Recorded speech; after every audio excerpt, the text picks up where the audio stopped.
দিল্লির সঙ্গে সংঘাতে যাবার সিদ্ধান্ত নিয়েছে বাংলাদেশ সরকার। পাকিস্তান রাষ্ট্রদূতের সঙ্গে বৈঠকে বসেন বাংলাদেশের সেনাবাহিনী। পাকিস্তানের কাছ থেকে F-16 যুদ্ধ বিমান ধার দেওয়ার অনুরোধ জানানো হয়েছে। ভারত তো দূরের কথা, আমেরিকা আমাদের সাথে টিকবে না ইনশাআল্লাহ।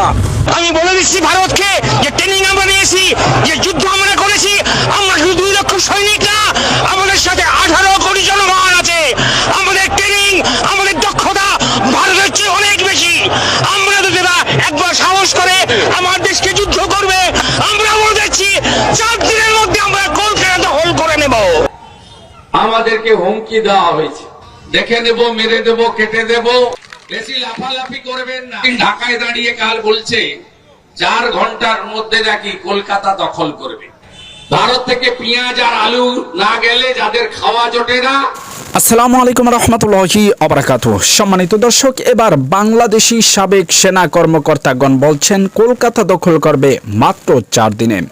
বাংলাদেশ আর্মিদের যেই ট্রেনিং দেওয়া হয়, বাংলাদেশ সেনাবাহিনীদেরকে যে ট্রেনিং দেওয়া হয় এবং যে সকল অত্যাধুনিক অস্ত্র বাংলাদেশে রয়েছে, এতে কলকাতা দখল করতে মাত্র 4 দিন সময় লাগবে, এমনটি জানিয়েছেন ভারতকে। তবে ভারত এর মুখ্যম জবাব দিয়েছেন। ভারতের শুভেন্দু বাবু বলছেন যে যেই দেশে আলু এবং পেঁয়াজের জন্য তাকিয়ে থাকে ভারতের দিকে, সেই দেশ কিভাবে এই রকমের হুমকি দেয়।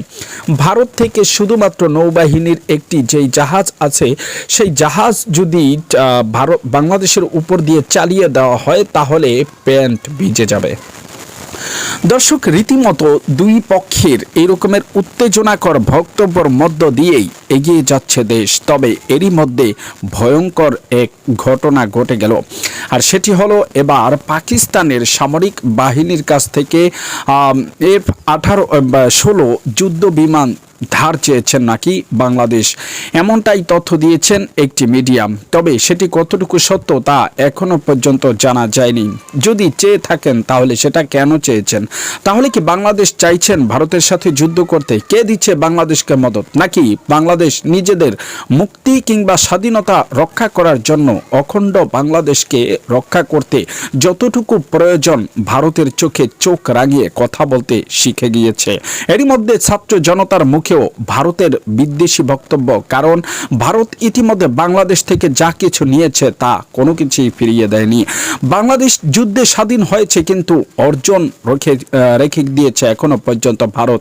যারা বলছেন তাদের 30 লক্ষ সৈন্য মারা গিয়েছে শুধুমাত্র বাংলাদেশকে রক্ষা করতে গিয়ে, বাংলাদেশের স্বাধীনতা সার্বভৌম রক্ষা করতে গিয়ে। শুধু ভারতের সৈন্যদের উপরে নির্ভর করেই বাংলাদেশ স্বাধীনতা হয়েছে বলছেন শুভেন্দু বাবু। এটা কতটুকু সত্য আপনারা জানাতে পারেন কমেন্টস বক্সে। তবে বাংলাদেশকে নিয়ে এই যে নানান রকমের বক্তব্য শুভেন্দু বাবু দিচ্ছেন, এটার ভিন্ন চিত্র দেখা গেছে ভারতে।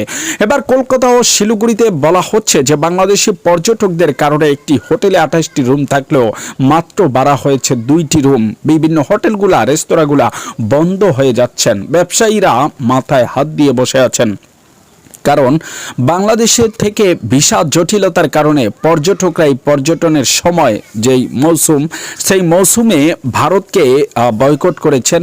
বিভিন্ন দেশে তারা অন্যান্য কান্ট্রিগুলোতে পর্যটনের ব্যবস্থা করে নিয়েছেন। এতেই বিপাকে পড়েছেন ভারতের ব্যবসায়ীরা এবার তুমুল আলোচনা ও সমালোচনা করছেন মোদি ও এই শুভেন্দু বাবুকে কেন্দ্র করে। শুভেন্দু বাবুকে উদ্দেশ্য করে ভারত বলছেন, যদি বাংলাদেশ যুদ্ধে লিপ্ত হয় তাহলে বাংলাদেশের সাথেই তারা বাংলাদেশকে সহযোগিতা করবে এবং বাংলাদেশের সাথে একত্রিত হয়ে যাবে। কলকাতা যদি বাংলাদেশের সাথে একত্রিত হয়ে যায় তাহলে ভারত কি করবে? কলকাতার বিরুদ্ধে কে আছেন? এদিকে মমতা বন্দ্যোপাধ্যায় বলছেন, আর মমতা বন্দ্যোপাধ্যায়কে নিয়ে আলোচনা ও সমালোচনার শীর্ষে রয়েছে শুভেন্দু বাবুর বক্তব্য। তিনি বলছেন মমতা ব্যানার্জি বাংলাদেশের পক্ষ নিয়েছে, কারণ তিনি বাংলাদেশের বিরুদ্ধে এখনো পর্যন্ত কোনো বক্তব্য রাখেনি। তবে মমতা বন্দ্যোপাধ্যায় বলছেন এটি বাংলাদেশের এবং ভারতের যেই সিদ্ধান্ত কিংবা যেই সমস্যা, এটি একমাত্র মোদির একটি ফোনেই সবকিছুর সমাধান হতে পারে।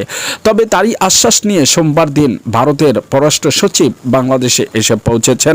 আলোচনা চলছে তাদের মধ্যে। কি বিষয়ে আলোচনা সেটি জানিয়ে দেওয়া হবে পরবর্তী ভিডিওতে, এবং বাংলাদেশ কি আসলেই ভারতের সাথে যুদ্ধে লিপ্ত হবে কিনা সে সকল বিষয়ে জানিয়ে দেওয়া হবে পরবর্তী ভিডিওতে। ধৈর্য সহকারে সকলকে ভিডিওটি দেখার জন্য ধন্যবাদ। এরকম নিত্য নতুন ভিডিও ভিডিও পেতে আমাদের চ্যানেলটিকে সাবস্ক্রাইব করে রাখবেন। আজকের মতো এখানেই বিদায় নিচ্ছি, দেখা হবে অন্য কোনো ভিডিওতে, ততক্ষণ পর্যন্ত